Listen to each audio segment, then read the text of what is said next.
welcome to my YouTube channel Study Time with Priyanka. So today in this video we are going to continue our 8th chapter of class 11 history book, and the name of the chapter is Confrontation of Culture. So this video is basically part 2nd of this chapter. इस chapter के first part में हमने इस chapter के introduction को बहुत ही detail way में cover किया था, जिसमें मैंने आप लोगों को बताया था कि इस chapter में basically हम लोग पढ़ने वाले हैं कि कैसे अलग अलग कल्चर्स का, यानी कि कैसे अलग अलग संस्कृतियों का, अलग अलग सिविलाइजेशन का एक दूसरे के साथ कन्फ्रंटेशन होता है, यानी कि एक दूसरे के साथ सामना होता है. सो इंट्रोडक्शन पार्ट में बहुत ही डिटेल वे में हमने समझा था कि किस तरह से यूरोपियंस का अमेरिकन्स के साथ इनकाउंटर होता है, यानी कि किस तरह से यूरोप में रहने वाले लोगों का अमेरिका में रहने वाले लोगों के साथ सामना होता है, किस तरह से यूरोपियंस अमेरिका के लैंड को फाइंड आउट करते हैं. सो फर्स्ट पार्ट में हमने इस चैप्टर के फर्स्ट टॉपिक को भी समझा था, जिस टॉपिक का नाम था communities of the Caribbean and Brazil. So इस टॉपिक में हमने कैरिबियन आइलैंड एंड ब्राज़ील में रहने वाले कम्युनिटीज के बारे में पढ़ा था. सो हमने देखा था कि कैरिबियन आइलैंड में बेसिकली एरावाक्स नाम की कम्युनिटीज रहा करती थी एंड ब्राज़ील में बेसिकली टुपिनम्बा नाम की कम्युनिटीज रहा करते थे. साथ ही हमने इस टॉपिक में उन लोगों के लाइफ के बारे में भी थोड़ा बहुत देखा था. सो अगर अभी तक आप लोगों ने फर्स्ट पार्ट नहीं देखा है, देन फर्स्ट पार्ट का लिंक आपको डिस्क्रिप्शन बॉक्स में मिल जाएगा, या फिर आप आई बटन को भी क्लिक करके फर्स्ट पार्ट देख सकते हैं. सो आज के इस वीडियो में हमें बेसिकली हमारा सेकंड टॉपिक स्टार्ट करना है, and the name of the second topic is the state system of central and south America. So इससे पहले वाले टॉपिक में हमने कैरिबियन आइलैंड एंड ब्राज़ील में रहने वाले कम्युनिटीज़ के बारे में पढ़ा था, बट इस टॉपिक में हम लोग सेंट्रल एंड साउथ अमेरिका में रहने वाले कम्युनिटीज़ के बारे में पढ़ेंगे. साथ ही हम लोग देखेंगे कि सेंट्रल एंड साउथ अमेरिका में कैसे स्टेट सिस्टम का डेवलपमेंट होता है. सो इस टॉपिक में हम लोग सेंट्रल एंड साउथ अमेरिका के स्टेट सिस्टम के बारे में भी पढ़ेंगे. सो आखिर ये स्टेट सिस्टम होता क्या है? सो जब लोग पॉलिटिकली ऑर्गेनाइज्ड होते हैं एक सिंगल गवर्नमेंट के अंडर में, उसी को स्टेट सिस्टम कहा जाता है. सो इस टॉपिक में हम लोग ये भी देखेंगे कि कैसे सेंट्रल एंड साउथ अमेरिका में रहने वाले जो कम्युनिटीज़ थे वो लोग पॉलिटिकली ऑर्गेनाइज्ड थे एक सिंगल गवर्नमेंट के अंडर में, एक सिंगल मोनार्क के अंडर में. So now let's start our topic.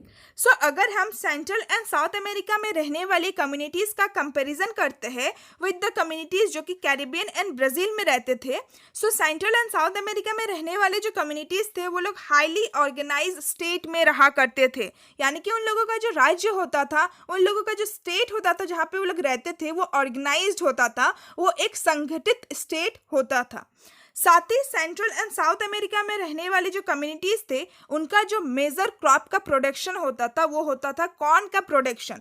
सो वो बेसिकली अपने फील्ड में, अपने ज़मीनों में मकई की प्रोडक्शन करते थे, कॉर्न को उगाते थे, वो भी जनरल सरप्लस में. सो जनरल्स का मतलब होता है बहुत ज़्यादा एंड सरप्लस का मतलब होता है एक्सेस क्वांटिटी देन नीडेड. सो इन दोनों रीजन में रहने वाले जो कम्युनिटीज़ थे उन लोगों को जितना ज़रूरत होता था कॉर्न का, उससे कई ज़्यादा वो लोग प्रोडक्शन करते थे. एंड यही जो सरप्लस कॉर्न का प्रोडक्शन था वो एक बेसिस प्रोवाइड करता था अर्बनाइज सिविलाइजेशन के डेवलपमेंट के लिए, जो कि एज़टेक्स, मायास एंड इनकास का हुआ करता था.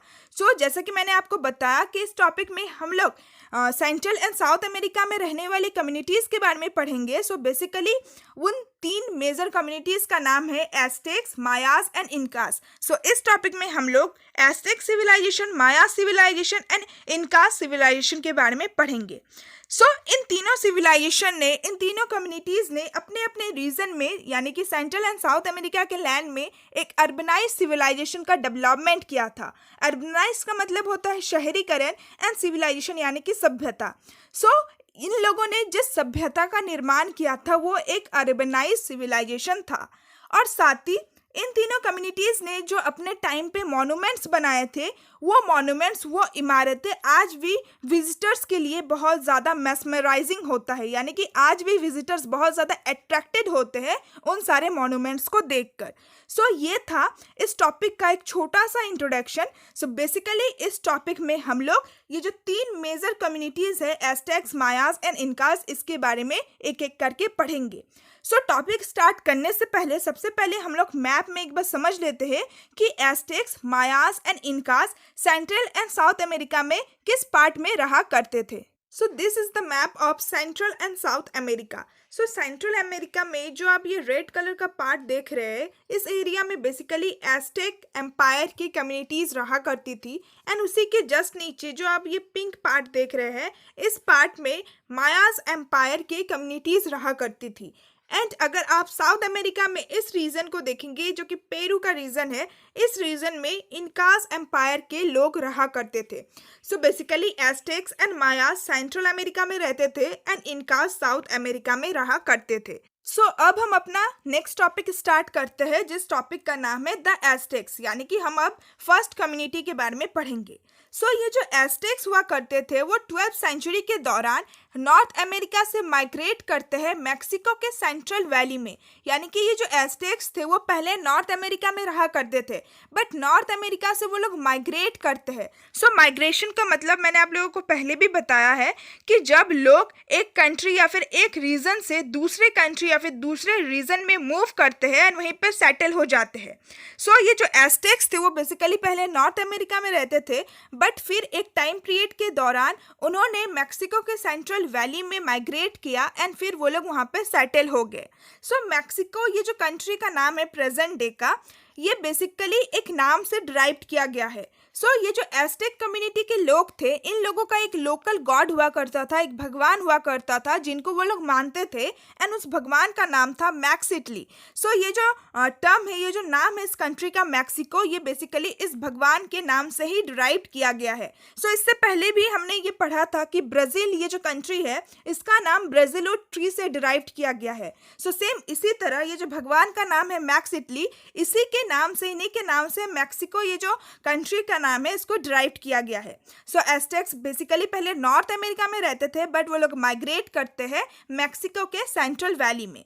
सो इन लोगों ने अपने एम्पायर को, अपने राज्य को बहुत हद तक एक्सपेंड किया था, बहुत हद तक फैलाया था. कैसे फैलाया था? अलग अलग ट्राइब्स को डिफीट करके, यानी कि अलग अलग कबीले को हराकर. सो जिस भी न्यू एरिया में वो लोग जाते थे, अगर उस एरिया में जो भी ट्राइब्स रहा करते थे, जो भी कबीले के लोग रहा करते थे, उनको डिफीट करते थे, उनको हराते थे, एंड फिर वो लोग अपना जो एम्पायर है, अपना जो राज्य है, उसको एक्सपेंड किया करते थे, उसको फैलाया करते थे.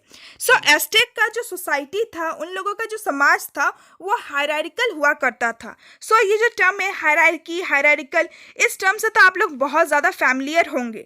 सो हायरार्की एक ऐसा सिस्टम, एक ऐसा ऑर्गेनाइजेशन होता है जिस सिस्टम या फिर ऑर्गेनाइजेशन में लोगों को डिफरेंट रैंक्स या फिर डिफरेंट पोजीशन दिया जाता है उनके इंपॉर्टेंस को देखते हुए.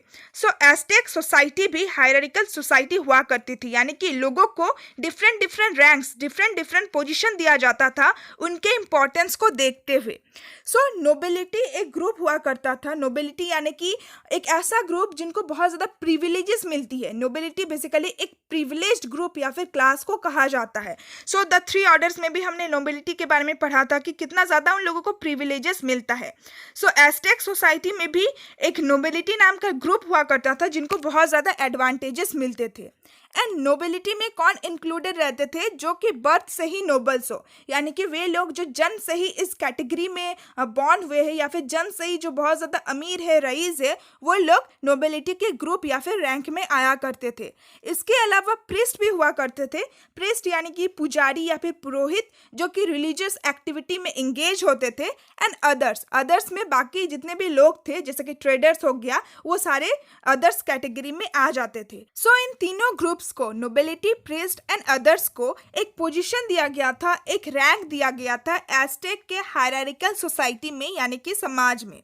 सो ये जो हेरेडिटी नोबिलिटी हुआ करता था, इन लोगों का जो पॉपुलेशन था वो स्मॉल माइनॉरिटी में था, यानी कि इन लोगों का पॉपुलेशन बहुत ज़्यादा स्मॉल नंबर में था. एंड ये लोग गवर्नमेंट के सीनियर पोजीशन को ऑक्युपाइड करते थे, यानी कि सरकार के जो ऊंचे पद होते हैं, जो ऊंचा दर्जा होता है, उन सारे पोजीशन में ये लोग इंगेज रहते थे. इसके अलावा नोबिलिटी आर्मी में, यानी कि सेना में भी इंगेज रहते थे. एंड प्रीस्टहुड, यानी कि प्रीस्टहुड का मतलब होता है पुजारी का पद या फिर एक पुरोहित का पद. सो इस पद में भी, इस रैंक में भी वो लोग इंगेज होते थे, वो लोग इस पोजीशन को भी ऑक्युपाइड करते थे. सो ये जो नोबिलिटी हुआ करते करते थे, ये जो नोबल्स हुआ करते थे, वो अपने में से ही एक सुप्रीम लीडर को चूज करते थे जो कि पूरा कम्युनिटी को रूल करता था अपने डेथ तक, यानी कि अपने मृत्यु तक। सो नोबल्स अपने में ही एक लीडर को चूज करते थे, एक पर्सन को चूज करते थे जिसके पास बहुत ज़्यादा अथॉरिटी होता था, सुप्रीम लीडर यानी कि एक ऐसा रूलर जिसके पास बहुत ज़्यादा पावर हो, अथॉरिटी हो रूल करने का। सो अपने में से ही एक व्यक्ति को चूज करते थे जिसको सुप्रीम पावर दिया जाता था, एंड वो पूरे कम्युनिटी को रूल करते थे जब तक उसका डेथ नहीं होता था। सो जो किंग होता था एस्टेक कम्युनिटी का, उस किंग को रिप्रेजेंटेटिव माना जाता था सन का अर्थ में, यानी कि किंग को डिवाइन ओरिजिन से रिलेट किया जाता था, भगवान से कंपेयर किया जाता था। इन लोगों का मानना था कि जो सूर्य भगवान है उन्हीं का एक रिप्रेजेंटेटिव है किंग, यानी कि अर्थ में जो राजा है, जो किंग है, वो सन को ही रिप्रेजेंट करता है। सो जो वॉरियर्स हुआ करते थे, वॉरियर्स उन लोगों को कहा जाता है जो कि वार में यानी कि जो कि युद्ध में इंगेज रहते हैं। सो जो सैनिक, जो सिपाही हुआ करते थे, जो प्रिस्ट हुआ करते थे यानी कि पुरोहित, एंड जो नोबल्स हुआ करते थे, जो नोबिलिटी ग्रुप के लोग थे, उन लोगों को रिस्पेक्टेड ग्रुप्स माना जाता था एस्टेक के सोसाइटी में। बट इसके अलावा जो ट्रेडर्स हुआ करते थे, जो व्यापारी हुआ करते थे, वो लोग भी एस्टेक सोसाइटी में बहुत सारे प्रिविलेजेस को एंजॉय करते थे, यानी कि उन लोगों को भी बहुत ज़्यादा एडवांटेजेस मिलता था। सो वो लोग कभी कभार सर्व करते थे गवर्नमेंट के लिए एज एम्बेसडर्स एंड स्पाइस, यानी कि जो सरकार होता था, जो गवर्नमेंट होता था, जो किंग होता था, उनके लिए वो लोग काम करते थे, उनको वो लोग सर्व करते थे। किस रूप में? एक एम्बेसडर के रूप में। सो एम्बेसडर का मतलब होता है राजदूत, एंड स्पाइस, स्पाइस का मतलब होता है जासूस। सो ट्रेडर्स कभी कभार एम्बेसडर यानी कि राजदूत एंड जासूस का भी काम किया करते थे गवर्नमेंट के लिए, यानी कि सरकार के लिए। सो ट्रेडर्स के अलावा जो टैलेंटेड आर्टिशंस हुआ करते थे, जो आर्टिस्ट हुआ करते थे, जो फिजिशियन हुआ करते थे, फिजिशियन यानी कि वैद्य, जो कि मेडिकल डॉक्टर हुआ करते थे, एंड जो वाइस टीचर, जो बहुत ज़्यादा बुद्धिमान, जो ज्ञानी शिक्षक हुआ करते थे, उन लोगों को भी बहुत ज़्यादा रिस्पेक्ट किया जाता था एस्टेक के सोसाइटी में। फिर हमें बता रखा है कि एस्टेक जिस लैंड पे रहा करते थे, यानी कि एस्टेक कहाँ रहते थे? मैक्सिको के सेंट्रल वैली में। सो मैक्सिको का सेंट्रल वैली का जो इलाका था, वहाँ का जो लैंड था वो बहुत ज़्यादा लिमिटेड था, यानी कि वहाँ पे ज़मीन की बहुत ज़्यादा कमी थी। सो इसीलिए एस्टेक्स रिक्लेमेशन करते थे। सो रिक्लेमेशन का मतलब क्या होता है? So reclamation is the conversion of waste land into land suitable for habitation and cultivation, यानी कि रिक्लेमेशन का मतलब होता है वेस्ट लैंड को, यानी कि बंजर भूमि को कन्वर्ट करना एक ऐसे लैंड में जो कि हैबिटेशन के लिए यानी कि निवास के लिए और कल्टीवेशन के लिए यानी कि खेती के लिए बहुत ज़्यादा सुइटेबल है।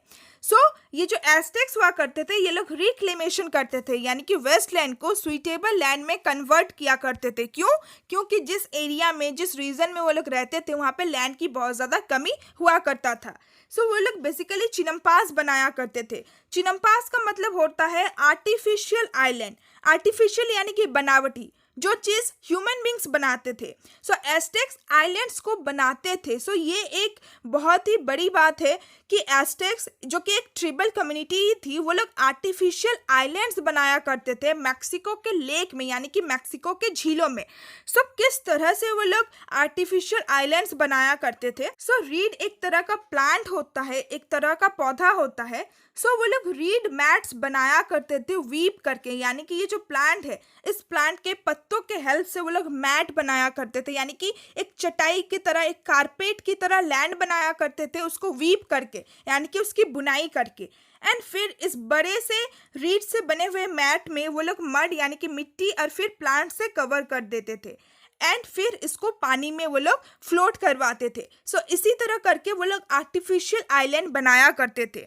एंड आर्टिफिशियल आइलैंड इतना ज़्यादा फर्टाइल हुआ करता था, एंड दो आर्टिफिशियल आइलैंड के बीच में वो लोग कैनल्स भी बना देते थे, कैनल्स की भी कंस्ट्रक्शन करते थे। सो 1325 में उन्होंने ऐसे ही एक आर्टिफिशियल आइलैंड में अपना कैपिटल बनाया था।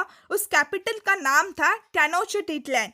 सो टेनोच्टिटलान सिटी जो है, उस सिटी को उन्होंने अपना कैपिटल बनाया था, जो कि एक आर्टिफिशियल आइलैंड था। एंड इस आर्टिफिशियल आइलैंड के ऊपर ही बहुत सारे पैलेसेस एंड बहुत सारे पिरामिड्स भी बनाए गए थे जो कि लेक के ऊपर था। सो ये एक एज़टेक लोगों का खूबी हुआ करता था कि वो लोग आर्टिफिशियल आइलैंड्स बनाया करते थे। इससे पहले हमने एरावाक्स के बारे में भी पढ़ा था कि वो लोग हैमॉक बनाया करते थे। इसके अलावा उन लोगों के पास भी बहुत ज़्यादा क्वालिटीज़ हुआ करते थे, बहुत तरह के वीविंग करते थे। एंड एक क्वालिटीज़ हमने एज़टेक्स के बारे में भी जाना कि वो लोग आर्टिफिशियल आइलैंड्स बनाया करते थे। वो लोग खुद से आइलैंड्स बनाया करते थे, खुद से लैंड बनाया करते थे जिस लैंड में वो लोग कल्टीवेशन करते थे क्योंकि लैंड की बहुत ज़्यादा कमी थी। सो ये एक बहुत ही इम्पॉर्टेंट एडवांटेज है, एक बहुत ही इम्पॉर्टेंट गुण है एज़टेक लोगों का। सो एज़टेक लोग जो हुआ करते थे वो लोग, जैसे कि हमने पढ़ा कि वो लोग बहुत ज़्यादा वार में इंगेज रहते थे, बहुत ज़्यादा युद्ध वगैरह करते थे। हमने देखा था कि कैसे वो अलग अलग ट्राइब्स को डिफीट करते थे, हराते थे और अपने एम्पायर को एक्सपेंड करते थे, फैलाते थे। सो क्योंकि एज़टेक्स बहुत ज़्यादा इंगेज होते थे वार में, यानी कि बहुत ज़्यादा युद्ध वगैरह करते थे, इसीलिए उनका जो सबसे इम्प्रेसिव टेम्पल होता था वो गॉड्स ऑफ वार एंड जो सन है, जो सूर्य भगवान है, उन्हीं के लिए डेडिकेटेड होता था। यानी कि उन लोगों का जो सबसे अच्छा टेम्पल होता था, उस टेम्पल में वो लोग वार के गॉड की पूजा करते थे और सूर्य भगवान की पूजा करते थे। सो ये जो एम्पायर था, एज़टेक एम्पायर का जो बेस था वो एक रूरल बेस ही था। बट एज़टेक एम्पायर के जो लोग थे वो लोग बहुत सारी चीज़ों का कल्टीवेशन करते थे। मेन कल्टीवेशन कॉर्न का होता था, बट कॉर्न के अलावा भी बहुत सारे कल्टीवेशन किया करते थे, जैसे कि beans, squash, pumpkins, manioc root, potatoes and other crops, यानी कि बहुत सारे वैरायटीज ऑफ क्रॉप्स का प्रोडक्शन करते थे। लैंड की कमी थी बट वो लोग आर्टिफिशियल लैंड्स बना के वहाँ पे फिर प्रोडक्शन करते थे। सो उन लोगों का जो लैंड होता था, उस लैंड को कोई भी एक इंडिविजुअल जो पर्सन है वो ओन नहीं करता था, यानी कि एक अगर जो पर्टिकुलर लैंड है वो एक पर्टिकुलर व्यक्ति का है ऐसा नहीं होता था, बल्कि एक पर्टिकुलर लैंड पूरे क्लैन का हुआ करता था। क्लैन यानी कि एक फैमिली का ग्रुप। सो एक पर्टिकुलर लैंड का जो ओनर हुआ करता था वो एक पर्टिकुलर पर्सन नहीं होता था, बल्कि एक ग्रुप हुआ करता था। सो एज़टेक सोसाइटी के जो पीजेंट्स हुआ करते थे वो यूरोपियन सर्व की तरह ही, सो यूरोपियन सर्व यानी कि यूरोप के पीजेंट्स को सर्व कहा जाता था।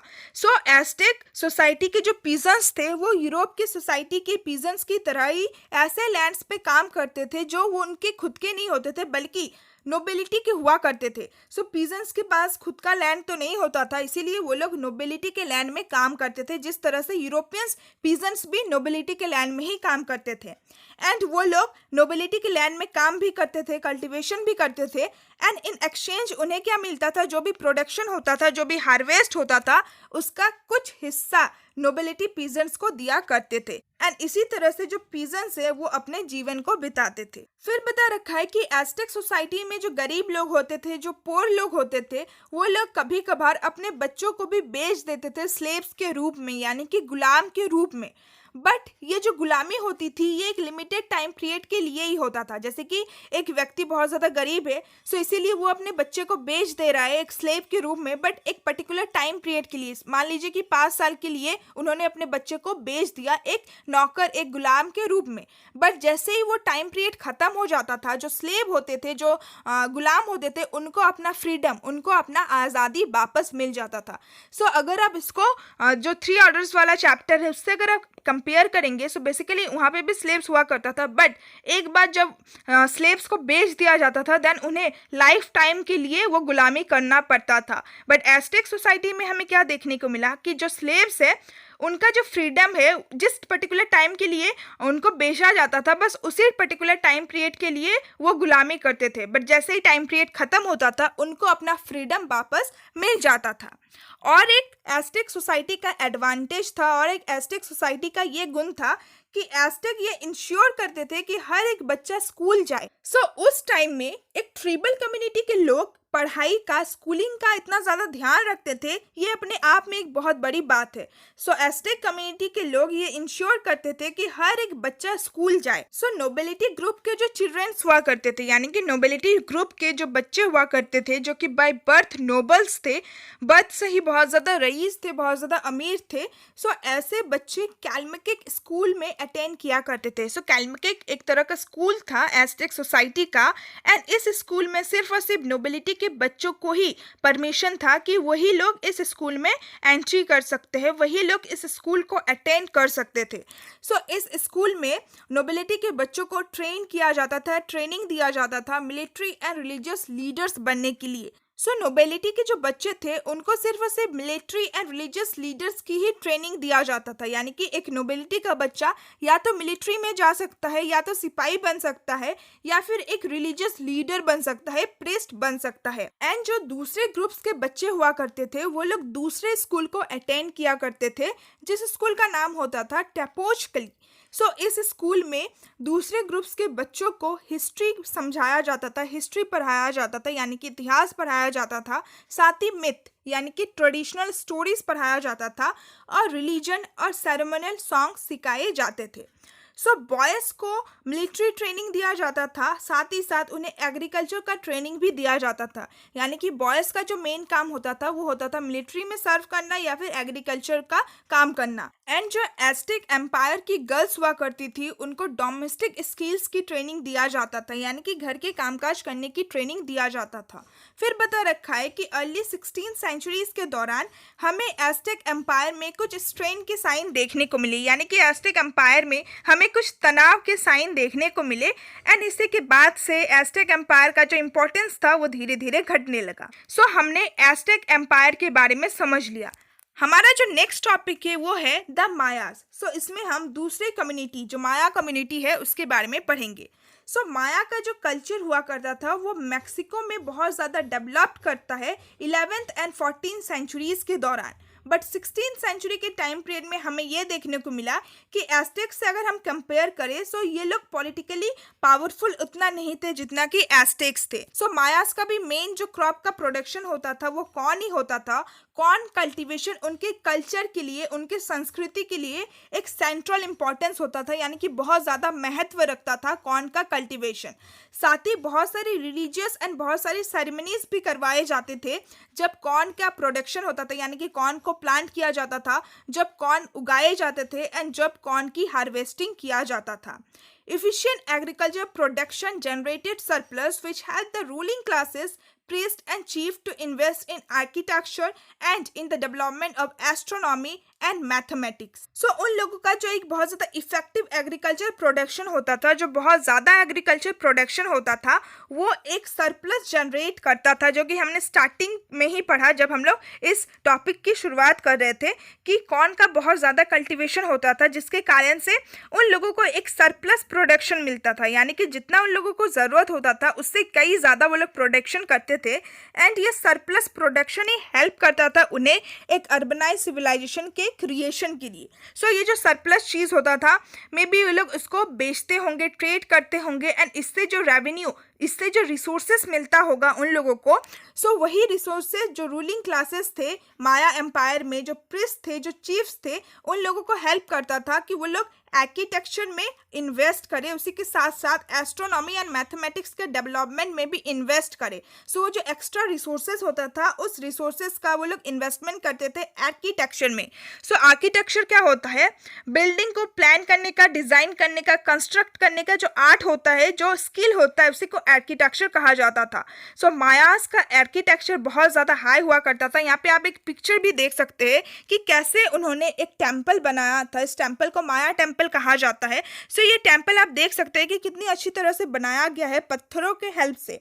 सो मायास का आर्किटेक्चर बहुत ही अच्छा हुआ करता था एंड वो लोग आर्किटेक्चर में बहुत ज़्यादा इन्वेस्ट किया करते थे। इसके अलावा एस्ट्रोनॉमी यानी कि स्टार, प्लैनेट्स एंड जो भी स्पेस में नेचुरल ऑब्जेक्ट्स है उसके साइंटिफिक स्टडी को एस्ट्रोनॉमी कहा जाता था। सो उन लोगों ने बहुत ज़्यादा इन्वेस्टमेंट की एस्ट्रोनॉमी के डेवलपमेंट के लिए भी और मैथमेटिक्स के डेवलपमेंट के लिए भी। इसके अलावा जो मायास थे उन्होंने पिक्टोग्राफिक फॉर्म ऑफ राइटिंग को भी डिवाइस किया था। सो पिक्टोग्राफिक फॉर्म ऑफ राइटिंग का मतलब होता है चित्रलिपि। जब आप सिंपल ड्राइंग्स बना के किसी भी चीज़ को रिप्रेजेंट करते हैं उसको पिक्टोग्राफिक राइटिंग कहा जाता है। सो मायास पिक्टोग्राफिक फॉर्म ऑफ राइटिंग का डेवलपमेंट करते हैं, पिक्टोग्राफिक फॉर्म ऑफ राइटिंग का इन्वेंशन करते हैं। बट ये जो राइटिंग है वो अभी तक डेसिफर नहीं किया गया है पूरा। डेसिफर का मतलब होता है किसी भी राइटिंग का खोज करना कि इस राइटिंग का पर्टिकुलर मीनिंग क्या है, ये जो राइटिंग है कौन सी लिपि में लिखी गई है। सो जो आर्कियोलॉजिस्ट है उन्होंने अभी तक मायास का ये जो पिक्टोग्राफिक फॉर्म ऑफ राइटिंग है उसको पूरी तरह से डेसिफर नहीं कर पाए. So with this we are done with our next topic the Mayas. So ये टॉपिक बहुत ही छोटा सा था जिसमें हमें बता रखा है कि मायास ने अपना जो कल्चर है वो कहाँ पे स्टेबलाइज किया था, किस टाइम पीरियड के दौरान उन लोगों का कल्चर का डेवलपमेंट हुआ था, एंड फिर उन लोगों का जो मेन क्रॉप का प्रोडक्शन था उसके बारे में भी हमें कुछ बता रखा है. सो बहुत ही छोटा टॉपिक था ये वाला. सो विद दिस हमने इस टॉपिक को भी कंप्लीट कर लिया. So rest of the topic will discuss in our next video. So आज का अगर आपको वीडियो अच्छा लगा then please like my video, share my video with all your friends and to comment कि आज का ये वीडियो आप लोगों को कैसा लगा. एंड अगर आप लोगों को नेक्स्ट पार्ट चाहिए then please comment me down. So see you all soon in my next video. Till then bye bye and stay tuned with my channel and thanks for watching my video.